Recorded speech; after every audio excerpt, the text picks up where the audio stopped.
اعوذ باللہ من الشیطان الرجیم بسم اللہ الرحمن الرحیم رب اشرح لی صدری ویسر لی امری واحلل عقدۃ من لسانی یفقہوا قولی۔ منتخب احادیث اکرام مسلم، مسلمانوں کے حقوق۔ حضرت عبداللہ بن عمر رضی اللہ تعالی عنہ روایت کرتے ہیں کہ ہم رسول اللہ صلی اللہ علیہ وسلم کے پاس بیٹھے ہوئے تھے۔ ایک انصاری صحابی نے آ کر آپ صلی اللہ علیہ وسلم کو سلام کیا، پھر واپس جانے لگے۔ آپ صلی اللہ علیہ وسلم نے ان سے پوچھا، انصاری بھائی، میرے بھائی سعد بن عبادہ کی طبیعت کیسی ہے؟ انہوں نے عرض کیا، اچھی ہے۔ آپ صلی اللہ علیہ وسلم نے ساتھ بیٹھے ہوئے صحابہ سے ارشاد فرمایا، تم میں سے کون ان کی عیادت کرے گا؟ یہ کہہ کر آپ صلی اللہ علیہ وسلم کھڑے ہو گئے۔ ہم بھی آپ کے ساتھ کھڑے ہو گئے۔ ہم 10 سے زیادہ افراد تھے۔ ہمارے پاس جوتے تھے نہ موزے، ٹوپیاں تھیں نہ قمیض۔ ہم اس پتھریلی زمین پر چلتے ہوئے حضرت سعد رضی اللہ عنہ کے پاس پہنچے۔ اس وقت ان کی قوم کے جو لوگ ان کے قریب تھے وہ پیچھے ہٹ گئے۔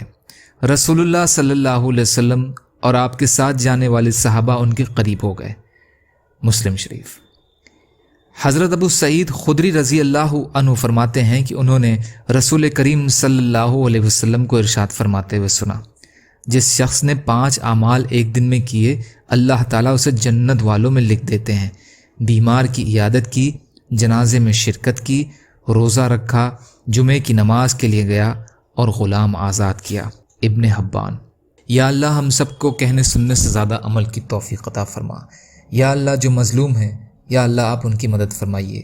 یا اللہ ہم سب کو اپنی استطاعت کے بقدر اپنا حق ادا کرنے والا بنائیے۔ یا اللہ رحم کا، کرم کا، عافیت کا، درگزر کا، فضل کا معاملہ فرمائیے۔ سچی توبہ کی توفیق عطا فرما دیجیے۔ یا اللہ حلال دے دیجیے۔ یا اللہ حرام سے بچائیے۔ یا اللہ ہم سب کو اپنے غیر سے بے نیاز کر دیجیے۔ یا اللہ بغض، حسد، جلن، کینہ، تکبر، ریاکاری سے ہمارے دلوں کو پاک کر دیجیے۔ یا اللہ ہمارے کاموں میں آسانیاں پیدا فرما دیجیے، دین کا کام کرنے والا بنا دیجیے۔ یا اللہ ہمیں دین پر استقامت عطا فرمائیے۔